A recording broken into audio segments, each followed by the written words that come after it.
Today is a great, wonderful, amazing, incredible day, and I'll tell you why. Because it's a Sweden Day, but not just a Sweden Day, but a Sweden Cultural Day. Europe's last great wilderness, Sarek National Park. Without further ado, let's get into this reaction.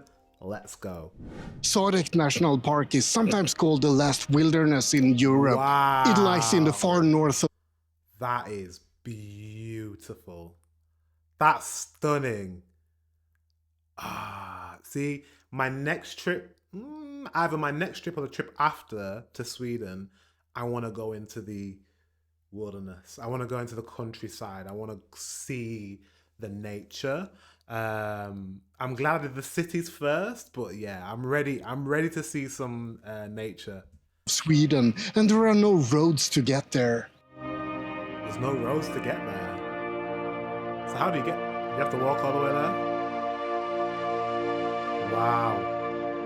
There's no accommodation in the park, no electricity, no toilets. It's raw, wild nature.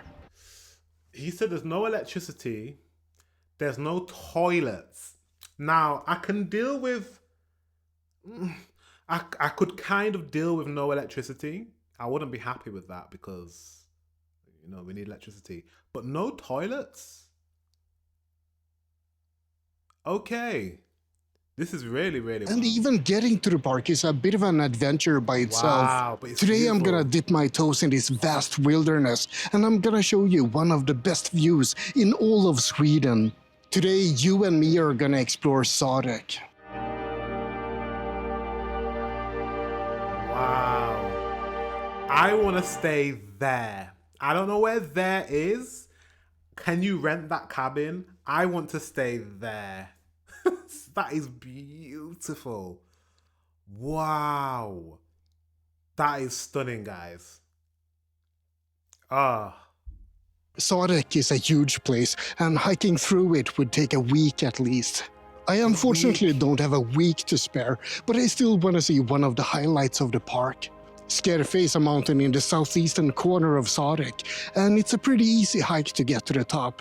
Getting to Skierfe itself requires a bit more planning though. But why do I want to hike to the top of Skierfe, except for the fact that it's a mountain, so of course I want to climb it. The reason is that the view from the top is one of the best in all of Sweden. Wow. At least if the weather is good. It's good right now, but yeah, I guess we'll see when we get there. This is the Sweden... I'll be honest with you though, guys. I have a bit of vertigo. I'm not very good. I'm not the best with heights. Although I think that's absolutely amazing. I would love to see that view. I do get scared of heights, but it's one of those things, you know, when you're scared of something or you're worried about something, you've just got to go head on and tackle it. Do you know what I mean? Like that's life. Like if you don't, the things that you're scared of are the things that you should go for. Whatever scares you in your life, do it. Just do it. You have to do it. You know, within reason. Don't do anything that will endanger you, but like, you just have to go for it. Like, I've missed, back when I was younger, I missed a lot of opportunities because I was just worried. Just anxious about stuff. But if you just go for it, you know, sometimes that stuff can change your life. There's some things I've done that I've been scared about. Like this YouTube channel, me talking to you, talking to thousands of you, that terrified me before I started. Now I do this every day, and this is the best thing I've ever done. Like, all of you guys, like this community, like is incredible. So do things that you're scared of. Sometimes they can really like work out. Like Highlands, and the weather can change instantly. So I might try.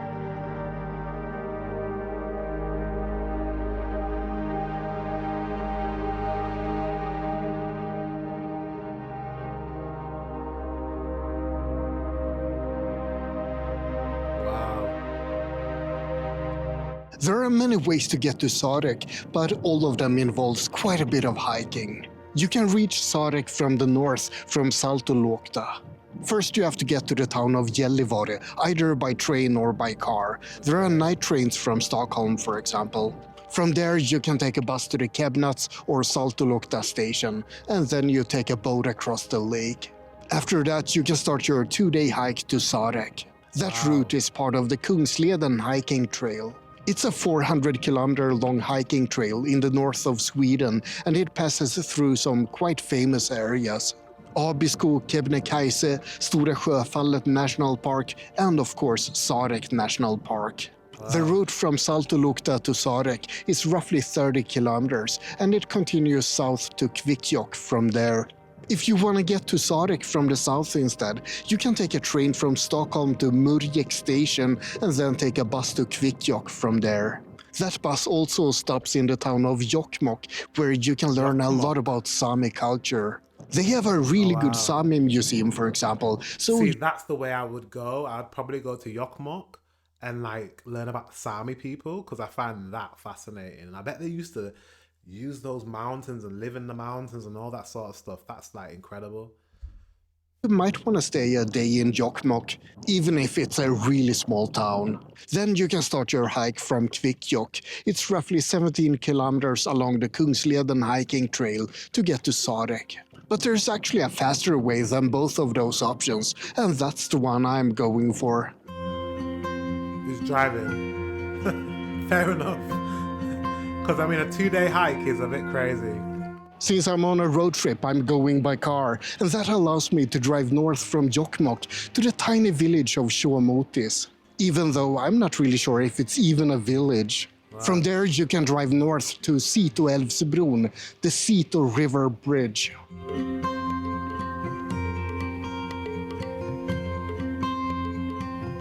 I mean, I do like vehicles. I would definitely like go on a road trip. You know what I really like, guys? You know, I've really got into. I own a car now. I recently bought a car, so I'm excited about that.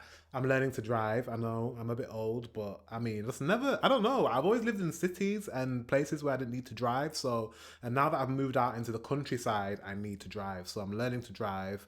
I've had like 6 lessons so far. And yeah, I've got my test in January, start of January. Weird time, I know it's gonna be freezing cold. I don't know why I've done that. Yeah, but anyways, I've done that because it's hard to get a test to find a test at the moment. I don't know about in Sweden, but there's a backlog of driving tests in the UK since COVID. It's just, they've never been able to get on top of it, so it's very hard to find a test, and you have to book like 4 months in advance to get one. So unfortunately, I got January. Which is not ideal, but it's fine. But I've got a car. I bought a car. I got my car yesterday. This is going out today. I'm filming this the same day. So yes, yesterday I got a car. I got a Vauxhall Astra and I like it. It's cute. And I'm going to learn how to drive. But anyways, I digress. What I was going to say is road trip sounds like a good idea. But you know what I'm really into at the moment? Because I don't just have a car. I also have a scooter. I have a Honda Forza. And but I watch a lot of motorcycle touring videos. There's this what's her name? You know when the YouTube channel's in your head and you can't think of the channel. She's a Dutch woman, blonde, and she rides a motorcycle. I think it's a Honda. I think it's a Honda trans thingy. You know what bike I'm talking about. It's a not a touring, adventure bike. She basically, she's an adventure motorcyclist, and she goes out into like places like this in the wilderness and in mountains, and she rides and she just goes on a bike, packs her stuff, and she just makes it through with this motorcycle. I am obsessed with those sorts of videos. So I would, and she vlogs the whole thing, and I'm like, I would do that. I would absolutely do that. That sounds like fun to me. So I don't know, maybe I'll do that. Maybe I get a motorcycle. Maybe I do my motorcycle license and then like ride through Sweden. I actually watched a group of motorcyclists from Sweden. There were like 3 or 4 guys. They had, I don't know if they still got the YouTube channel, but they had a YouTube channel, and they came to the UK and they went to Scotland and they rode around Scotland like a group of Swedes. It's so good. Anyways, this isn't my YouTube content, but I'm just thinking like I would definitely do like a road trip, or maybe I'll just get a car and do a road trip. I just love road trips. Um, yeah. Anyways, let's continue. And that's as far as you can go by car. Leave the car here and bring everything you need for a couple of days in the wilderness. I'm actually skipping my tent since I want to travel as light as possible, but many people sleep in tents. From here, you start walking around 10 kilometers along a dirt road that's excellent for biking, if you happen to have a bike. I don't, so I'll have to trust my feet instead. After a few hours, you get to a mooring spot by a lake, Wow. and from here you can either continue walking for around 6 more kilometers, or you can take a boat across the lake. If you want to travel by boat, you need to book it in advance, and you typically also need to ensure that you have cash for the payments. Don't expect cell phone coverage My God. So beautiful. or internet here. You No cell phone coverage or internet. Oof. Well, you know what? I live in the countryside, and to be honest, there's cell phone coverage here and internet, but the radio doesn't work. And then literally, I can drive 5 minutes down my road, 10 minutes down the road, and I will lose cell connection, like data, no internet. So I want to show you guys. Should I show you? I've never really shown you. Is that weird to show you? I'm gonna show you. There's actually like construction going on at the moment, but I'm gonna show you outside because I've never done this before. I don't know if you can see the country side. Can you see? Can you see the mountains? There's a crane, obviously, but I don't know if you can see. I don't even know if I'm pointing it in the right place, but yeah. Yes, I had to check out in frame because I don't know how to just move the camera around. That's very impromptu. But yeah, I live in the country, so I do understand about losing connection to your cell phone. I do, trust me. You might get it, but it's unreliable. At the boat mooring spot, there's often cell coverage though, so if you have a Swedish bank account, they prefer that you pay by Swish. But still, no card payments are accepted. The boat departs twice per day during summer, so make sure you're on time if you plan on going by boat. Anyway, taking the route from sea to Älvsbron is the fastest way to get to Sarek, unless you're filthy rich and take a helicopter tour. There's also regular helicopter flights into the park, so Really? you could fly into the park and then hike your way back. No matter how you do it, eventually you'll end up at the cabins at Aktse at the outskirts of Sarek. So nice. It doesn't look like a difficult hike, or is it? It doesn't look like a difficult hike, or is that because he's filming the parts that are more flat? That doesn't look like a difficult hike to me. I'm saying that now, but it probably is. I know Sweden's quite flat, or the parts of Sweden I saw when I was driving in the car, it seemed quite a flat country. I'm sure you have mountainous places. I can see right here there's mountainous places, but for the most part, I feel like Sweden's quite flat. Am I right or am I wrong? I don't know. Stunning though. You have to do this in the summer though.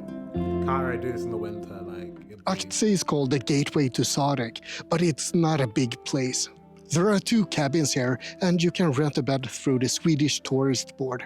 Just keep in mind that this is quite comfortable, but it's not a luxury accommodation. I do prefer it over a tent though. Less to carry, I get a roof over my head, and I get a bed to sleep in. But there's no running water and no electricity. You need to cook. There's no running water? What do you mean there's no running water? There's no running water. And no electricity. So, right. What? Get a bed to sleep in. But there's no running water and no electricity. You need to cook and clean up after yourself. And if you want a fire, then you need to chop wood. So you need to clean up after yourself. And so how do you do that with no running water? What do you do with the water? Obviously, there's heat. So what do you heat the? What do you do? Do you clean yourself with the water in the? Is it rainwater? Do you collect rainwater? I don't know. And of course, there are no toilets with running water, and you need to bring all your trash with you. It's rustic out here, but also very cozy and quite beautiful. I know. It is beautiful though. Just be aware that these cabins can easily be fully booked during high season. I bet. This is a prime location for people hiking Sarek, as well as people hiking the Kungsleden Trail. It's not crowded, but for being out in the remote areas of Sweden, it's still a popular spot. Wow.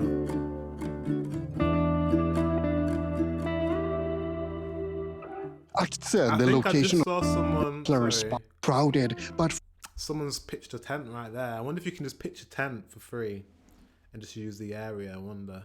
for being out in the remote areas of Sweden, it's still a popular spot. It's beautiful.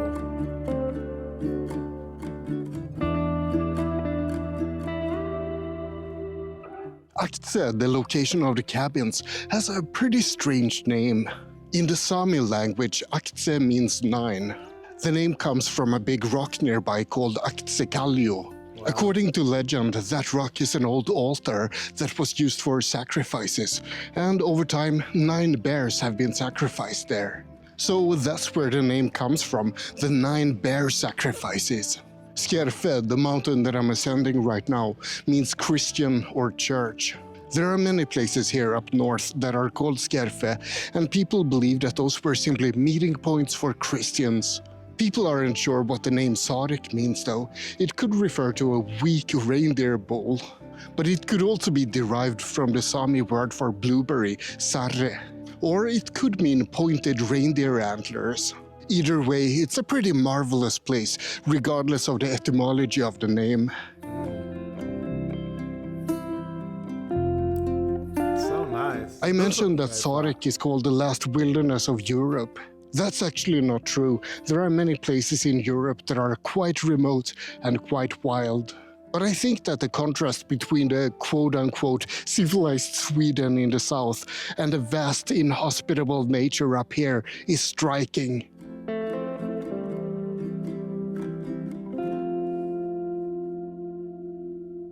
There are no roads in Sarek, no accommodation, no cell phone coverage. The thing is, I'm just in the out. He keeps repeating that. He's like, there's no cell phone, there's no internet, there's no nothing. I feel like he's stressing because he repeated that twice. Oop, I didn't mean to do that. Oopsie. Outskirts of Sarek right now, so I actually have a bit of cell phone coverage, but Sarek itself stretches out for days and days to the west from here. I'm using Aktse as my base camp, so to speak, so I'm not really venturing far out into the park, but there are many people who do. In 2024, 2 tourists were reported lost in Sarek. A search was arranged and people looked for them for several days without a single trace. However, after a few days, they simply returned from their hike, and they were quite surprised about all the commotion. They were supposed to return on a Sunday, but they returned the next Thursday instead, and during that time, their family members had reported them missing. Well, yeah, if you disappear into the wilderness for however long, you're supposed to come back on Sunday. You don't let anyone know, and you come back on Thursday. That's very selfish. Poor family. Family were probably worried sick. You know, you can go into these mountains and fall off. I don't know. Fall off a mountain cliff. I don't know. Like, you know what I mean? You could hurt yourself really badly. That's crazy though. So you were supposed to return Sunday. You return Thursday. That's wild. That story ended well, but there have been other tourists who have gotten lost and died in Sarek. And as you can tell from the failed search attempt, finding a stranded hiker in the middle of the wilderness is not easy. You shouldn't be afraid of visiting Sweden's wild nature areas. But you should be respectful that it can be dangerous and you need to prepare. It's beautiful though.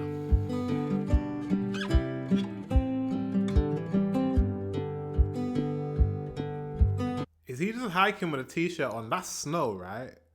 That means it's cold where he is. If there's snow there, it must be cold. He's there in a t-shirt. Well done. Well done, my friend. Make sure that you have proper clothes when hiking in Sweden. Yeah. The weather can change suddenly, so make sure you have several layers. It can be a lot colder than you'd expect, even in July. Oh, this is July. Snow. And of course, you have to ensure that you have good hiking shoes boots. or boots. Most proper hikers have really massive shoes, but I typically go for slightly lower ones. Those are the type. I have a pair of hiking boots. Yes, I do. I have a pair of hiking boots like the ones that he's wearing. They're more for like standard hiking, but not like proper. You know, the proper hiking boots, like he said, are really high up to really support your ankle and your calf and just keep everything rigid. The ones that I've got, they support your ankle a little bit, but could be a bit better. Soles good for walking a lot, but maybe not as much support for the ankles. Yeah. If you're away for a week or two, then you probably want something better than what I'm wearing. Yeah. You can fill up water at many places, but not out on the open plain, and not here when ascending Skierfe. The water is typically safe to drink, but there's always the risk of contamination from bird poo or stuff like that. Boil the water if you're worried, and running water is better than still water. There's no electricity out here, so make sure you bring some power banks. And bring some food and snacks, of course. I can often lose my appetite when hiking, so I find that it's good to have chocolate with me. Or something else that gives you a lot of energy and is easy to eat when you're not. Malabo! That's some good ass chocolate. Yeah, I've tried it. It's good chocolate. I must admit. But that's a good tip though. Like if you're out in the wilderness, bring things that are going to give you energy. So you need a lot of like probably high carbohydrate foods. Like I don't eat many carbohydrates anymore because I'm on a specific diet, guys. I am cutting out the carbs and trying to get leaner. But for something like this, you go hiking, sugar, carbohydrates, really important probably to bring with you. Chocolate's a really good one because it can just, a bar like that can just slide into your bag. Fruit, like you said, is very good even though it's a bit perishable. You probably don't want perishable items, but if it's just a day, it's fine. But yeah, I really want to get into I think I will. I mean, you've seen where I live. There's literal mountains or moors where I live. There's loads of places to hike around here. And I've been on a few walks, but I've not been on any. No, I went on a hike last week. We went on a hike-ish. Small hike. So, yeah, there's loads of places to go. I might put some pictures of where we went. I might do, if I remember. Hungry. And I just might use it as an excuse for some snacking too.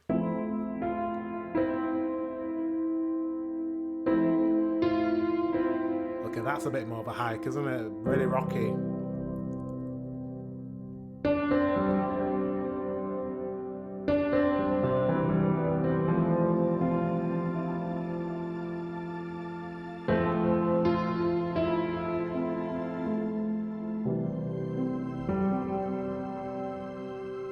After a long climb, I'm finally at the top of Skierfe.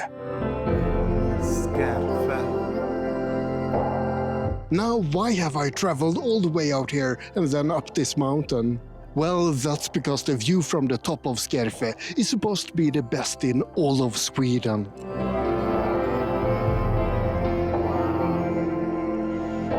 Look at that. Beautiful. That is beautiful. Now, I have vertigo.